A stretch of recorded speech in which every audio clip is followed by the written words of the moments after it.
Hello दोस्तों, हमारे channel में आप लोगों का तहे दिल से हार्दिक स्वागत है। हर्षद मेहता स्कैम 1992 एपिसोड 3 में आपका लोगों का स्वागत है। चलिए शुरू करते हैं। आखिर क्या हुआ था उस दिन जो पूरे शेयर मार्केट में उथल पुथल हो गया था?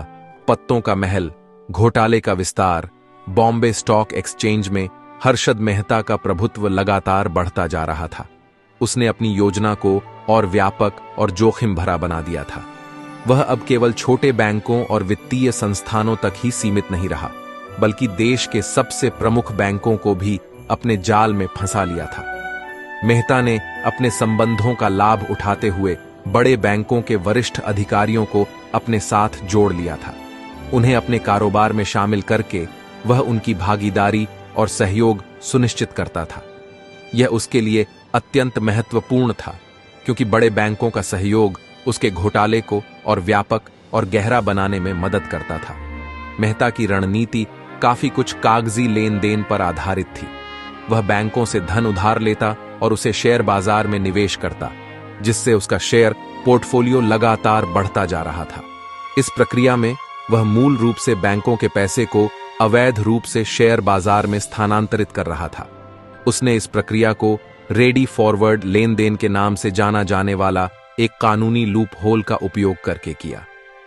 रेडी फॉरवर्ड लेन देन एक ऐसी प्रक्रिया थी जिसमें बैंक किसी कंपनी या व्यक्ति को धन उधार देते थे और उसके बदले में उस कंपनी या व्यक्ति के शेयरों को कोलैटरल के रूप में रखते थे। इस प्रक्रिया में कोई वास्तविक शेयर लेन देन नहीं होता था, बल्कि यह केवल एक कागजी लेन देन था। मेहता ने इस लूप होल का दुरुपयोग करके बैंकों से धन उधार लिया और उसे शेयर बाजार में निवेश किया। इस प्रक्रिया में मेहता बैंकों से धन उधार लेता था और उसे शेयर बाजार में निवेश करता था। जब वह शेयरों की कीमतों में वृद्धि देखता था, तो वह उन्हें बेचकर लाभ कमाता था। इस तरह से वह अपने शेयर पोर्टफोलियो को लगातार बढ़ा रहा था और अपने व्यवसाय को विस्तार दे रहा था। उसका लक्ष्य था कि वह शेयर बाजार में एक प्रमुख खिलाड़ी बन जाए। मेहता ने इस प्रक्रिया को इतना व्यापक और जटिल बना दिया था कि वह अब केवल छोटे बैंकों तक ही सीमित नहीं रहा था। उसने देश के सबसे बड़े बैंकों को भी अपने जाल में फंसा लिया था।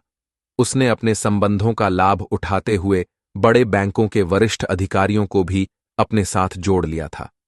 यह उसके लिए अत्यंत महत्वपूर्ण था, क्योंकि बड़े बैंकों का सहयोग उसके घोटाले को और व्यापक और गहरा बनाने में मदद करता था। मेहता का शेयर पोर्टफोलियो लगातार बढ़ता जा रहा था और वह बॉम्बे स्टॉक एक्सचेंज में एक प्रमुख खिलाड़ी बन गया था।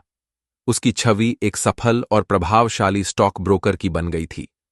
वह अपने आलीशान आवास, महंगी गाड़ियों और भव्य जीवन शैली के लिए भी चर्चा में रहने लगा था। हालांकि मेहता की गतिविधियों पर संदेह भी उठने लगा था। कुछ वित्तीय विशेषज्ञों ने उसके शेयर पोर्टफोलियो में अस्वाभाविक वृद्धि पर ध्यान दिया और उसके कारोबार के पीछे की वास्तविकता को लेकर प्रश्न उठाने शुरू कर दिए थे। मीडिया ने भी मेहता की गतिविधियों पर नजर रखनी शुरू कर दी थी।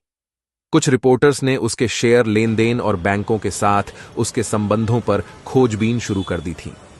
धीरे धीरे मेहता के घोटाले का पर्दाफाश होने लगा और भारतीय वित्तीय प्रणाली में एक बड़ा संकट उत्पन्न होने लगा। मिलते हैं अगले एपिसोड में, तब तक के लिए अपना ख्याल रखिए। नमस्कार। और हाँ, चैनल को लाइक सब्सक्राइब करना ना भूलें।